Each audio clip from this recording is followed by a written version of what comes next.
Well, hello and welcome. And today we are talking about a very, very disheartening subject. Indeed, it's a subject that, if you're patriotic, if you have Ghana at heart, these are some of the things that make you think that, the light at the end of the tunnel is very, very dim. Because every country's future is in its present. I mean, there's nothing. It's as simple as that.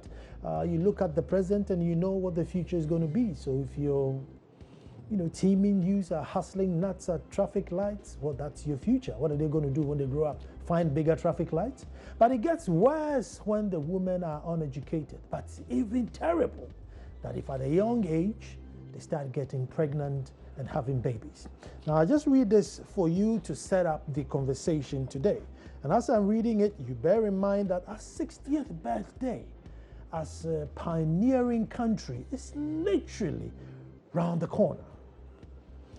And it says that a survey involving a total of 301 teenage girls, representing 5.9% of those who reported pregnant at various health centers in the central region between July and December 2016, indicated that they were impregnated by their teachers. This was out of a total of 2,048 teenage girls who reported pregnant in the region over the period. The records were part of a survey conducted by the Central Region Directorate of Health and Education and the Department of Gender to find who were impregnating the teenagers. The survey also revealed that a total number of 968 girls were impregnated by small-scale farmers, 676 were impregnated by drivers, while 353 were impregnated by unemployed young men. Folks, that is a grim story. In 2010, I chanced upon another survey that said, totally countrywide, 750,000 of girls between the ages of 9 and 19 got pregnant. 750,000. At the time, the number for Central Region was hovering around 13,000. Now it's about 14,000. I don't know what the chances are country-wise. My name is Nana Sakwa, the fourth. When I come back, I'll introduce my host and we'll talk about this grim subject. Don't know.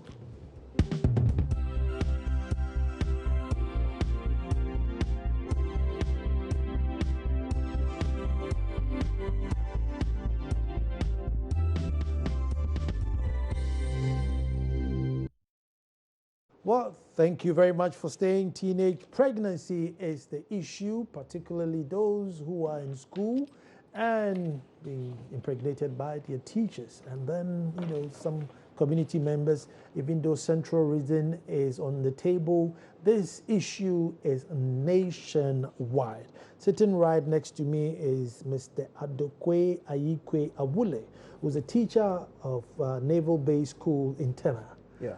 You're welcome. Thank you. Good. And then my own senior brother, a passionate educationist, Anis Hafa, no stranger to the show. Anis, you're welcome. Thank you. Mr. Adukwe, let me start with you. Why are teachers getting tempted with these very, very young girls? What's happening? Thank you very much. Greetings to all teachers that are watching. And those that I met in Central Region today. I just came back from Central Region. Sure. Now, it's very unfortunate that such a thing is happening, but we cannot rule it out that it can never happen, because teachers are also human beings, and definitely there will be some bad nuts amongst them. But I think it is because of this kind of work that we are doing that they put in place some ethics that ought to be followed. So one question that I will ask is, are we really going by the ethics of the profession? And those who are supposed to enforce, if really it is true and these things are happening, although we know some have happened, punitive actions have been taken against those teachers, but if it is at such an alarming rate, what is it that we are doing when it comes to the code of ethics of a Ghanaian teacher? We know we have a code of conduct that has expired in 2015, but there's a new one that is out, and all these things have been spelled out. So why is it that we are not cracking the whip? Why is it that those teachers are not being called to order? Why is it that those actions that ought to be taken to serve as a deterrent to other teachers are not being taken? We need to ask all these questions and then know really where we ought to put all these things. So I think these are some of the things that we should look at. Anis, a preliminary comment. I mean, I want to find out why, as a society, it's not our number one worry. It's not. It's a passing news. It's not even headline. It's just a passing news. We are even fortunate that the producer will give us this space to discuss this. Otherwise, look, I'm not going to waste my time on this. So why? You know, I had prepared for this evening. I wanted to look at first how teachers should be educated and the rest of it. But let's go back to your question again. As a society, we accept this. And you know, it's part of our culture. I remember that when we were growing up, we have mothers who will ask their daughters to get engaged with the Odukro, the chiefs, and these are 13, 14, 15-year-old girls, you know, and it's like out of poverty, you like your child to be impregnated by someone who will be able to take care of them. So that's, I think that's part of the culture. But then, that was then. This is now. I'm talking about the 1957s and so on, where schoolgirls, teachers, you know, on older people, fed on young girls. And even where even the boys, you know, were made to do the kinds of work that you don't expect, you know. They expect the guys to go, boys to go and pound fufu for the teachers, to sweep their rooms, to clean their yards and that sort of thing. You know, this culture has a great disrespect for young people. And I'm saying this from experience. I've had the opportunity to teach in other countries, and then the reverence that they have for the youth. And then you come here to your own country, and children are abused, they are insulted, they are kicked. You know, we pay no attention to them. But then, like you said earlier, if you want to see where a nation is going in the future, we should pay attention to how we are raising them. So that is really the issue now. But you also raise a question, why don't we care? You know, for me, it's heartbreaking, you know, because it's like the African or the Ghanaian child is no less a human being than another child who's raised in a caring environment. So I think part of it is the education, how we should raise our young people, the expectations of our teachers, and so on. So, you know, I'll stop there. But there are other things that I want to say on that particular subject. Let me come back. I don't know, how much of this, you see, I know there are early child marriages, you know, and people want to marry off their children off early and everything. But, you know, we'll sometimes when the report comes, you're unable to decide, you know, how many of these were consenting, like you're saying that they went on child marriages, or how many of these were where the teacher sneaked in round the back and, you know, had their own way. What sort of problems are you facing in the school? Because I hear stories where, you know, child runs away and says, look, I need help because my parents want to marry me off. I mean, what's the true picture out there? Thank you very much. I think most of the things that he enumerated are still happening when you go to the rural areas. I have been there I have taught in the rural area for about a year before I moved to Accra. And it is very real where he came from, that parents sometimes will push their daughters to you. And it's true. You'll be there as a young teacher and they see you as a role model. They see you as somebody special and they might like you to even marry from their home. So you'll be there and the child that you teach in the night will come and knock your door. I'm coming to visit you. I'm coming to say hello. My mom said I should bring, and it is still happening. These things are still happening. But I think a teacher who have also been trained should not take advantage of those poor children because they are vulnerable. You are supposed to serve as a role model. You are supposed to educate them. Although it is difficult, the environment is not conducive enough. It is societal. It has gone deep down into their heads, and it's very difficult to tackle it. But that doesn't mean you should take advantage of those weak situations and then put the children in the wrong path. And I think the educational authorities should also be up and doing.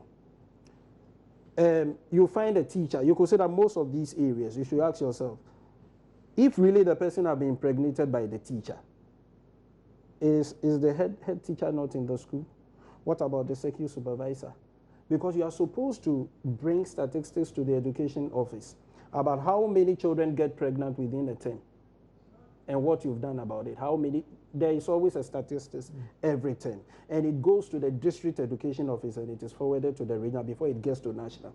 So when you come into our educational setting, we also keep those statistics. So why is it that we are not following the pattern to know that in this particular environment, it is the teachers who are really doing that thing? And does it mean that environment or that society accepts what the teachers are doing? That is why they've kept quiet over it. So I think it is this side and that side. We need to look at both sides and then set our priorities right. But the teacher should be a teacher, no matter the situation that you find yourself in. There is the need for you to apply whatever you've learned in school and make sure you do the right thing. So it is not a matter of, I don't have a place to sleep, I live in a poor environment, the rules are not working. No, you are a teacher. You have accepted to be a teacher. You've been trained as such. It is in your professional code of conduct, and you need to go by it. So I don't think I will blame it on the society, because a teacher is expected to change his environment for the better. I think it's parenting. But I think we're caught in a vicious cycle, because then these girls drop out of school and then they become the same parents which they had who pushed their kids on. And so, I mean, 14,000 is a lot. For this is just one region. And then it's going to, you know, there are 10 more regions to come. So 14,000 is a lot. I mean, it's, how do you get to 14,000? And these are the ones that came to hospital. Mm-hmm. Mm-hmm. So I don't know. I don't know. Maybe I'm getting all hysterical for nothing. Right, but that's a societal problem that has to be addressed, and part of it will be through education. But like my brother here was saying, in the school of education, the first thing that you begin to understand is that as a man, as a role model representing the male species, young girls who are growing up are impressionable, can find you attractive in some way. But the first thing you do is begin to understand the psychological dynamics of a young person who's growing up and their propensity to want to be engaged with you in some way. That understanding has to be established. But then, you know, like he said, I brought this here, rules of conduct for professional educators. And part of that is moral behavior. Now, we get away with those things here. But I mean, this is from California, from the US. In the US, you have a credential, a teaching credential. And if you abuse or sexually abuse a child, the chances are your credentials will be revoked and you can never teach in the state. And once it's computerized, you cannot teach in any of the other states. So that's one aspect of it. I remember, again, I was doing a workshop in one of the districts. And the workshop was being organized by an NGO. And as soon as I got there, I had come from Accra, and I don't want to say which district it was, but I'd driven about 5 hours to get there. The first thing that the lady told me, this was a white woman from European, he said, please, I was there to do teacher training, instructional strategies, methodologies, teacher and learning materials, that sort of thing. He said, please tell the male teachers to stop sleeping with the little girls. And, you know, and I was taken aback because I hadn't thought about it in a long time. And I said, why don't you say it? He said, well, it's part of this, it seems to be part of the culture. So me being a foreigner, if I say it, they might think that I don't know the dynamics on the ground. But you being a Ghanaian, you are in a position to say it. So I addressed it, that this is something that we really have to pay attention to. Because these kids are there to be taught and not to become pregnant. Because what is the life for them anyway? But then what did some of the teachers will say in a very laughable way is that this is bush allowance. Bush allowance means that if I've taken it upon myself to be a school teacher in a rural setting, then there has to be some benefits. And the benefit is being engaged in sexual activities with these young people. But I think the society itself, and even let's focus on education now, because we have more of control in the educational structure than what the mother is going to get the young ladies to do. But then even in the school syllabus too, if you look at some of the courses in social studies and that sort of thing, these things are discussed. And, you know, but then there's a country that accepts polygamy. So this is a way, I mean, it's like, okay, you've made the girl pregnant, therefore marry her. You know, but you are not in a position to marry her. But if it falls on you, at some point in time, 3 or 4 years later, you realize that this person is of no use to you. What do? You discard her and go on to do something else. I think these are the larger issues that have spoken about in the School of Education, the Ministry of Education, and also even the gender, women and gender affairs, and the churches. These have to be, because we can't go on like this, you know. And it's, I remember in the UK, you know, I think from age 5, children were being taught their private parts and how they were not to be touched, and you know, every time there's an uproar, but they were still taught that, listen, nobody's allowed to touch you this way. So from a very early age, the child is aware that no, you don't touch me this way, you don't talk to me this way, you don't make these gestures. So they grow with it. I mean, is there something that can be thought, or it's a bit too westernized for us? Or again, that's a question. You know, we abuse children along cultural lines, that it should be accepted. That's a culture, that's a tradition.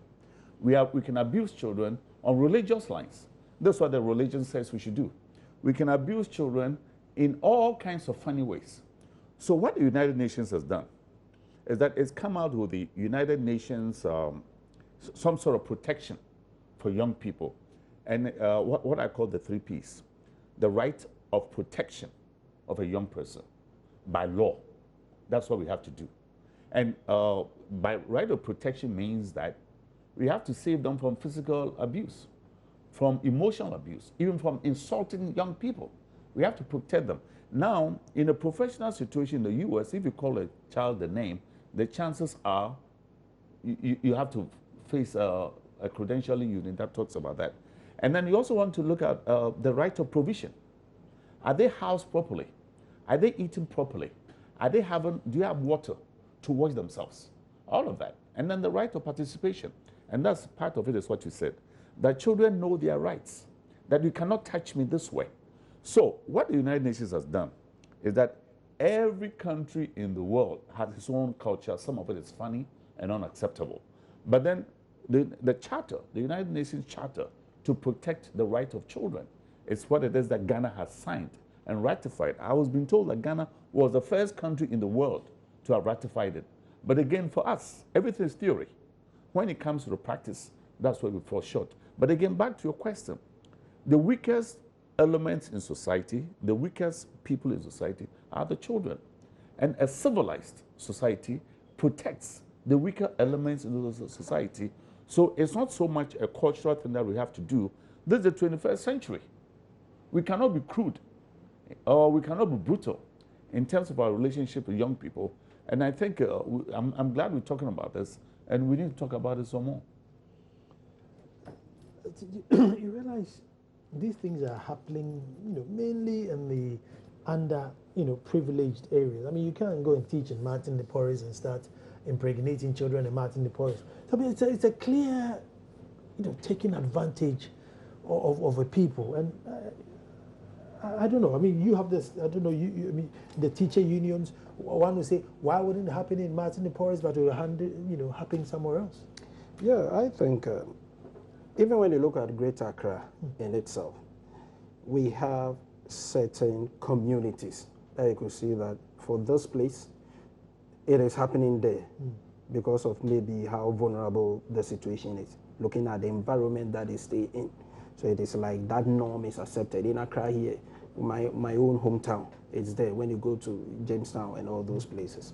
But you could see that when you come into the main city, you cannot do it.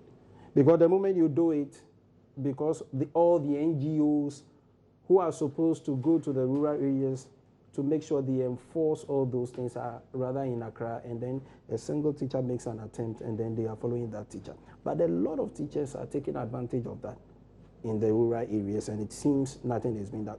And I can tell you, when you look at religious and moral education, citizenship education, all these things are there. And you teach the child, like what you were saying is happening in the UK. It is in our syllabus, and we are supposed to teach the children. So what would be what moral right would that teacher have, that you stand in front of the teachers and of the pupils, and then you teach them not to do this and that, and right behind you go ahead and then do that? But I think we shouldn't put the whole thing on only the teacher. No. Yeah, I think what you read is on a larger scale. So the larger scale. That's where I want us to. So we shouldn't too much concentrate on the teacher. You could say that I think the least was the teacher. That was what was mentioned. They mentioned taxi drivers and all those. When you go to Brown Hartford region, it is very, very high there. So you see, I know majority of teachers are doing their best to try and whip the children in line. Society is also there having influence on those children. The same time, there is the need for us to apply the rules. We should apply them. We should enforce it. That is one thing. It shouldn't just be in our books. Because we know no matter what, a teacher will go wayward. But it shouldn't be on a larger scale like this, which means something is not working right. So there is a need for us to sit down, do more research into these things. A lot of research comes. They've mentioned it. But what are we going to do? We will just discuss it and then we go and sleep. That is what we continue doing. I think the whole of this year, a lot of them, last they were talking about Tamale, a research group also brought in the Northern region, they brought theirs, BA, Brown Hartford region. They've been hearing it on TV and all these things. They will mention the figures. But at the end of the day, we are only interested in mentioning the figures, discussing it, and then we go back to sleep. We are not trying to lay down the procedures that we ought to follow to make sure that we reduce this thing drastically. I think that is what we should be looking at. At Nana Ansako, tweet your comments or your questions at Nana Ansako. Is KWAO at Nana Ansako, and then I would read your messages out to you. But Anis, you know, some of these things, and one thing that I categorically, you know, tell my teachers in Edumasa is that I don't deal with such things in the palace. It's a police case. Thank you. So whilst you are coming to my town, I welcome you. I am the father for all the children there. Anybody gets impregnant, it's a police case. It's not a palace issue. And I think plenty of people try to deal with this thing on a house-to-house or man-to-man level. You know, when I was teaching in the U.S., part of our responsibility as teachers who take care of children is to pay attention to the kid. Do they have bruises on them? Do they look like they haven't had a bath? Do they look like they've been seduced in some way? Do they look like they are being sexually abused in some way? And you are mandated to write a report. And that report has to be followed up. You, as a teacher, become the guardian of the protection of this particular child who cannot take care of him or herself. And they take this very seriously. Because if you miss it, you could be in trouble. You are supposed to write it, especially if you see low scratches on. And you know, the issue can be either the father too, or it can be a cousin or a brother or someone who's molesting a child. And it can be a boy or it can be a girl.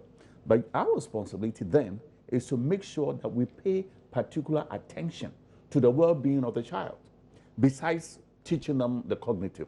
You know, every child needs to be safe in some way. They can't protect themselves. But like I was saying, there's a special form that has been developed for that. When did you see the child?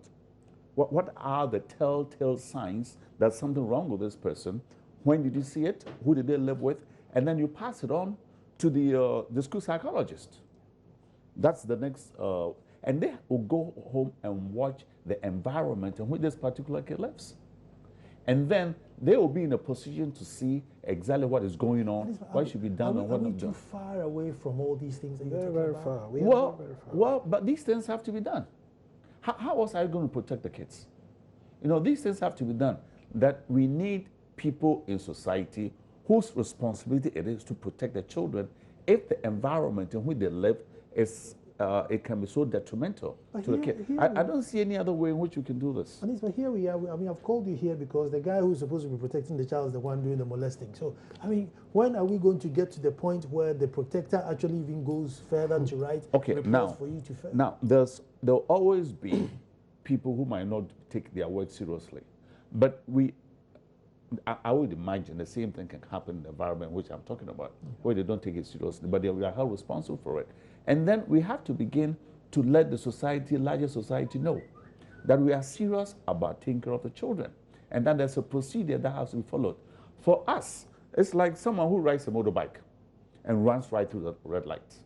The rules are against it, but then there are no mechanisms in which we can protect that, prevent that. And then we continue living like this, you know, and all these things affect our economic well-being. Because if you look at the poverty rate in this country, it's too much. Ghana is one of the richest countries in the world.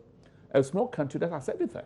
But then the mind power to evolve a social environment which is conducive for the well-being of a human being. These are the things that we are lacking. Anything goes, you know. You can have a teacher who can slap a kid, gets away with it. And again, that's why I'm even against corporal punishment. Because people use that as an excuse to molest other children. So that you bring in the element of fear. So that if the child is so afraid of you, whatever in the world you ask the kid to do, they're going to do it. But this is the 21st century. We know best practices in other countries.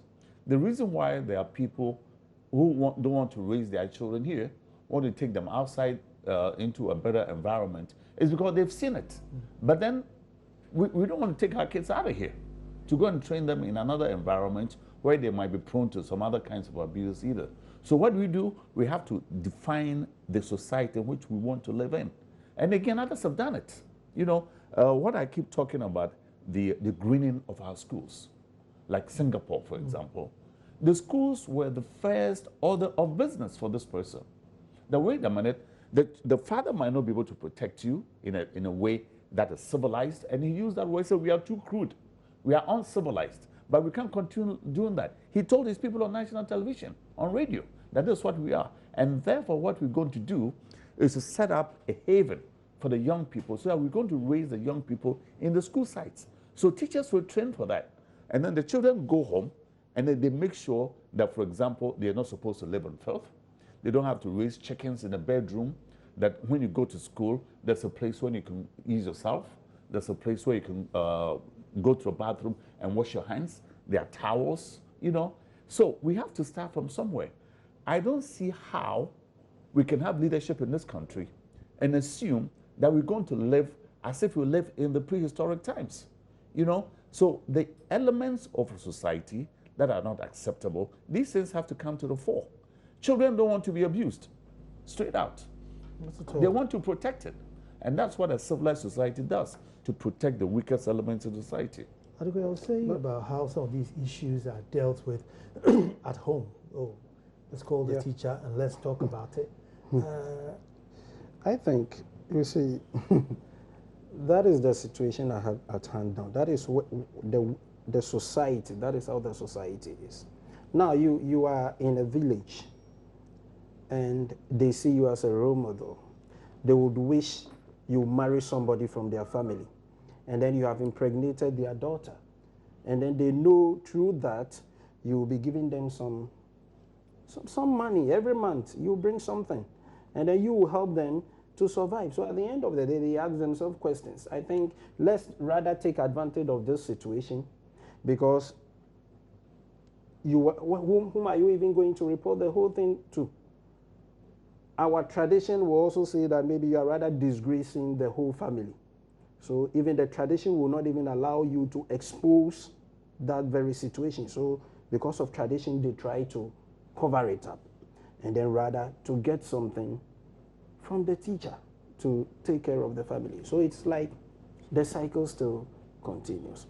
But all depends on how the environment in which we find ourselves. How will the teacher be able to even visit his own pupils even somewhere?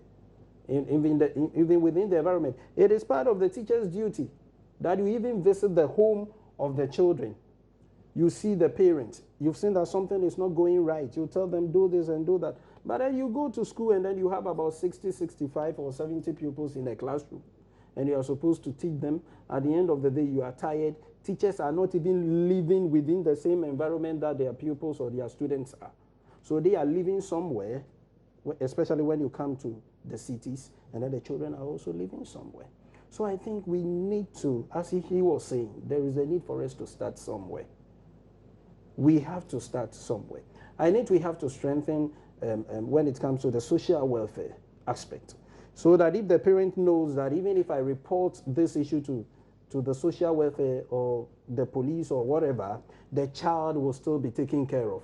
I wouldn't have any problem depending on that teacher or that person that has impregnated my daughter. So at the end of the day, I know I have somebody to rely on. The government will shoulder that one so that I know that I can also pursue the other aspect. But where we have not laid all these structures and they don't know where to go, they know that if I rather report this teacher, I'm not going to get anything from him. And I will be left alone to take care of that child. At the end of the day, the society allows that the whole thing should be covered, and then they cover it up. And then it goes on and on. Wow. Frimpong Hansen is asking on Twitter, he says, the 301 in Central Region is between which period? I think June and December. June and December. That's frightening statistics. I'm a bit stuck because, and you see, if the parent is not that worried or angry that their daughter is pregnant, I mean, who's going to be worried? Because if you are not banging on the door of gender, banging on the door of the police station, banging on the door of the president to say, no, no, no, no, no, I'm demanding justice, well, then it's business as usual. You know, I got a response to one of my articles. He said, look, I keep writing about education all the time, but I also have to begin to talk about how we raise young people. How do we raise parents? How do we do programs for parents to know exactly what the right kind of parenting is? You know, the fact that you have a biological capability to produce a kid doesn't necessarily make you a good parent. So that's part of the struggle. But in Nkrumah's time, I mean, when I was 10, after 1957, there was mass education. You go from place to place to let people know the right things to do. Because some people did not know the right things to do.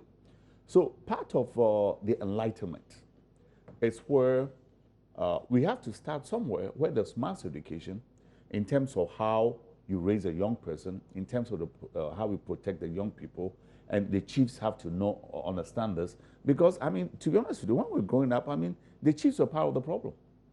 I don't know why, because it was culturally acceptable, but now I'm sure it's not acceptable. So what I'm saying is this, the mass education has to continue. There's a lot that this country has to depend on through education. How we train teachers, how we train mothers, how we train fathers. All these things we have to focus on all of that. And all of that is embedded in education. We can't continue doing this way. But then there are better practices that we have to begin to pay attention to. Teacher, let me put the same thing to you. I mean, you are teaching in a class, and not one day has any adult ever come to the class to wonder why my child is not doing well, or why, So I'm wondering it's very easy to slip into this. Well, if your parents are not bothered about you, why should I be bothered? Already I'm here, I'm hustling, I'm stressed, and your father or mother doesn't care. Well, I'll just teach you and go home. I mean, it's very easy to slip into that mode. Yeah, and it's happening right here, even in Accra. A parent doesn't care. They leave the house, whether the child goes to school or not, they don't care. So sometimes you have to follow up and call the parent that your child have not been to school for a whole week. And they say, is that true? Oh, then you sometimes even have to go there and bring the child to school. sometimes it's a very difficult situation. So most of the parents don't care. Some of them will follow up for that one you will get, but most of them, they will not even follow up. They don't care, even whatever, even the report that you give to their child at the end of the term, they don't even bother to look at it, whether the child is performing well or not. They don't care. And these things are happening even in Accra. Sometimes the child, it will be like you are rather forcing the child to even come to school. And all these things is on the teacher.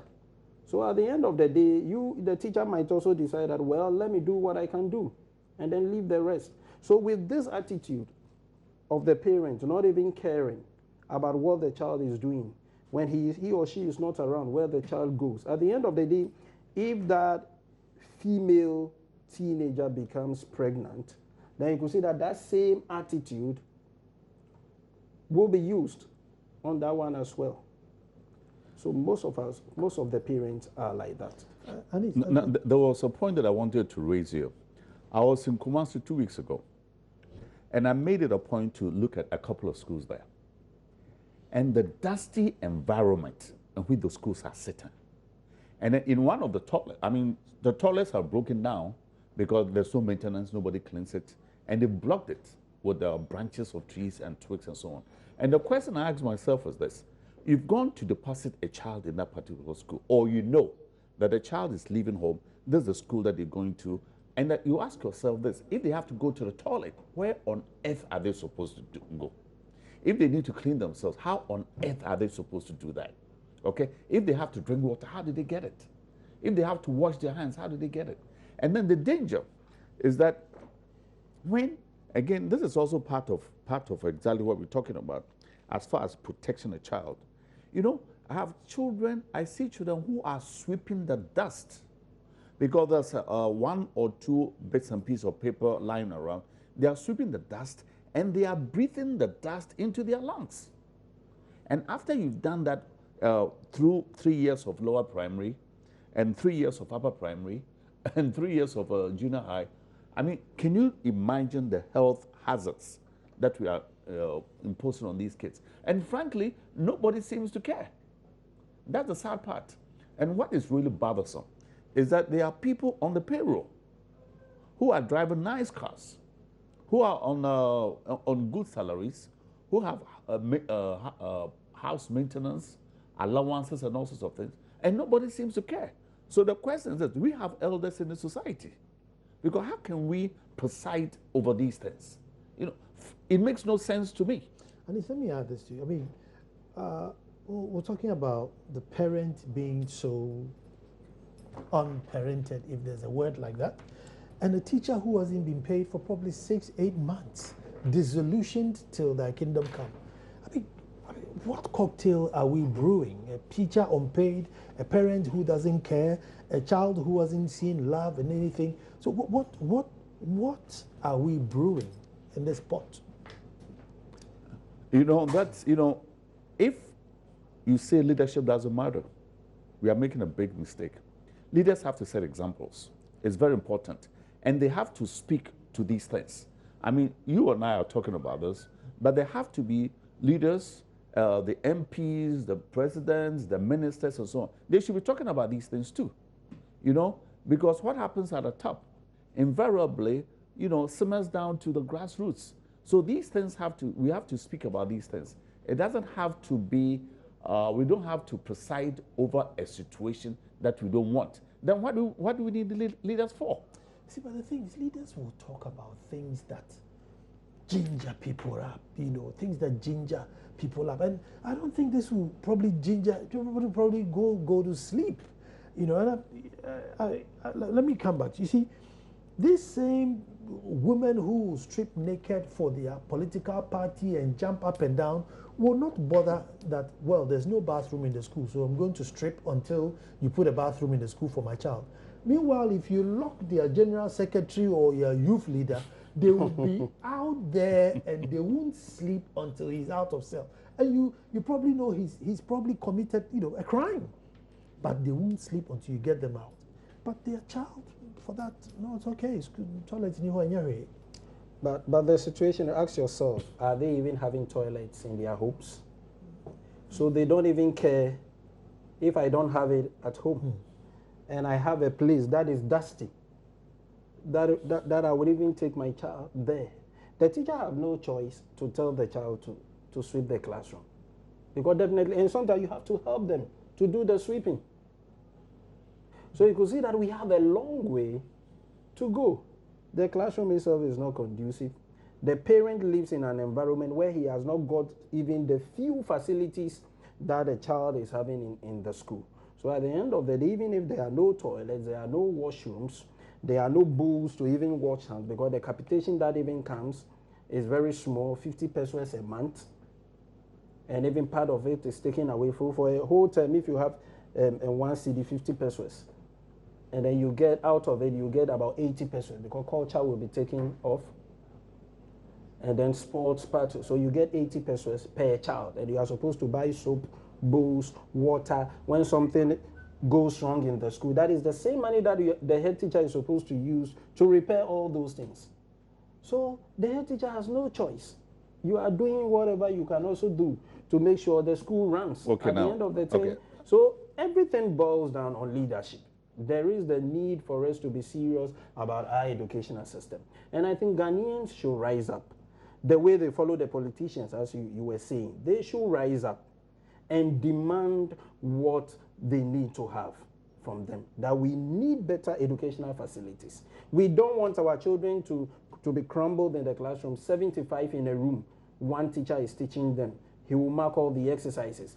He will make sure they do their rework before he will go to the next one. I think it is more or less like a joke. But the teacher is also doing his best. He has not been paid. He has not got his arrears. Sometimes he ought to leave the classroom to go and follow his salary. All these things come to play. So there is a need for leadership to rise up, and Ghanaians should also rise up and demand of leadership what they ought to do for our educational system, because that is the backbone now and the future, and there is a need for us to be serious about some of these things. I don't want it to seem as if we're giving excuses or reasoning. I'm just lumping all the cocktail of the confusion together. So if you're watching, don't think I'm justifying or trying to find reason for why girls should be pregnant, but just painting the picture of what's on the ground. You wanted to add something, Anis? Right. There's another way to look at how we manage schools too. I mean, it's like, if you look at the environment of a school, now we need to, frankly, be planting trees in the schools. We need to be paving particular areas. Again, the other thing too, again, away from the pregnancy just a little bit, it's where, for me, I'm also looking at the health of everybody else. If in front of every school is a football pitch, and it's all dust, now, how are you going to put computers in a room like that? Because computers and dust do not mix. And now you have young people who are playing ball because they have to play ball. The ball hits the windows, it breaks the windows. It hits the roof and the edges are broken. You know, it hits the doors and you have problems there. So what I'm saying is this: we need to now begin to experiment with the acceptable practices. You know, anytime I've seen the schools in this country, and I've seen the schools in other countries, they are human beings just like us. How are they able to surmount these particular problems? And we are so smeared in dust, in the things that are crude, and we accept it. A tropical country. It's a very difficult thing for me. Because, I mean, there was a project that I did with Star Ghana and GBC in the Ashaman area. You can look at a public school, and right next to a public school is a private school, and the difference is like day and night.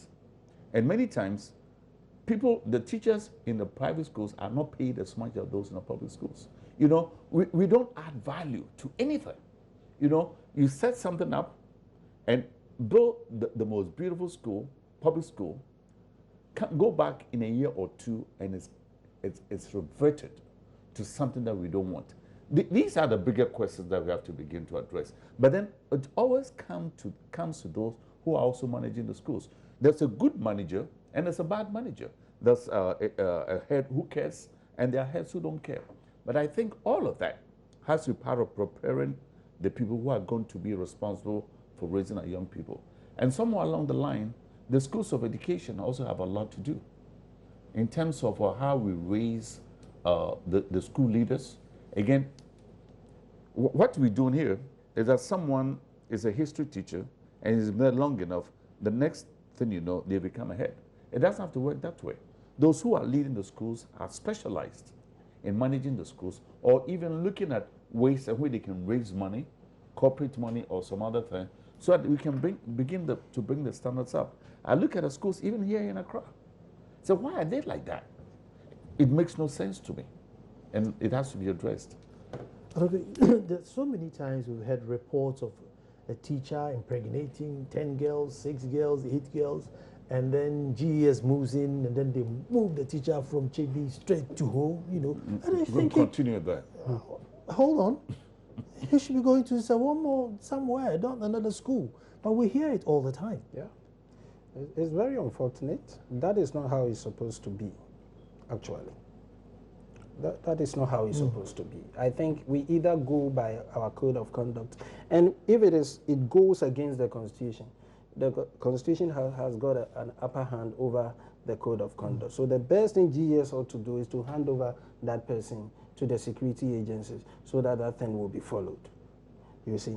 But if really what you are saying, if really it is so, and maybe those teachers were not then accused wrongly, that is why the transfer took place, and really they've done what they said they've done, then there is the need, GES ought not to cover these things.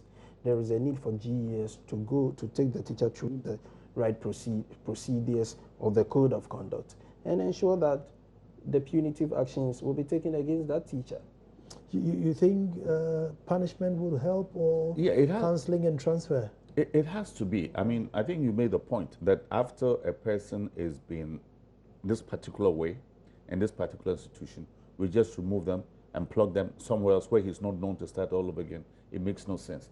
But then, are we serious? You know, are we serious? And it's, again, what breaks my heart is that I've seen better things happen in different places, and they are human beings just like us, or even right here in Africa. And then after 60 years of independence, we have young people going to march again. And what I've been saying is that on May 6th, we should be cleaning our schools. We should be fixing the broken doors. We should be fixing the broken windows. We should be planting trees. We should start building toilets. You know how many toilets one V8 Land Cruiser can build? So those things are there. But whether we're going to do them or not, there was this particular person that who worked the Ministry of Education with a V8. Just ran around and said, my friend, you are part of the problem. This car that you are driving around can build toilets for the schools in this country. But here you are in a responsible position and you don't even care. So frankly, we have to put in people who care, who have the sympathy of the young people at heart. But I think we can find those people. The difference between a private school that is run well and a public school is that the owners are there and they keep their eyes wide open. Because if they plant something, the next day they will make sure that there's water on it, or any way to protect it, they will do it. They put walls around their school, But for us, Aban Ejuma, and frankly, it's not just in the education department. Go to any of the ministries here tomorrow morning and find how many of them have toilets that are clean. See how many of them do not have faucets that are leaking. And there are people there educated and nobody cares. But we can't accept that. There's a Ghanaian who's an MP in England. I think his name is Boateng. Paul Boateng. The father was a minister in Nkrumah's government. What he said was this: anytime he went to another country and they give him the VIP treatment, he said he always wanted to know where the poor people go to the toilet. He said, that's what I want to see. It's not where they're going to put me in a ploy situation to impress me. He said, I'm not impressed by that. And Lee Kuan Yew said the same thing. He said, look, go to the ministries. If there's something that's leaking, the head there's something wrong with him. If there's a handle to a toilet that is broken, there's something wrong there. He said, that is not inspiring. And you can tell where the country is going just by these little things that we have to fix. And it's not a big deal. Should we put more responsibility on the heads of schools to trickle down to check this situation? Yes, but it should start from the top. Even higher than the heads of the Yeah, schools? it should start from the Director General through the regional, district, even circuit supervisors. Because if a circuit supervisor is supposed to visit at the schools at it 3 times in a term, now who checks whether he has really visited the school 3 times? And he's supposed to do that 3 times. And maybe the school, I know some teachers who stay, who go by a boat or canoe to where they are supposed to teach. And one person called me and he said, the circuit supervisor will call me on phone and say that I'm coming to the riverbank. So come and meet me there with the notebooks and then the logbook. And then he will just sign and they will say, go away. Then he will leave. As to whether it's happening or not? No, so he will not cross that river to go and check whether the right thing is being done there. So the thing should start from the top. Let us ensure that the circuit supervisors are, but they've not been equipped. You will find a whole circuit supervisor, not even a motorbike. He's not even having a motorbike. And he's supposed to move around the schools to ensure that the right thing is being done there. Some of the district education officers, even a vehicle to run is a problem.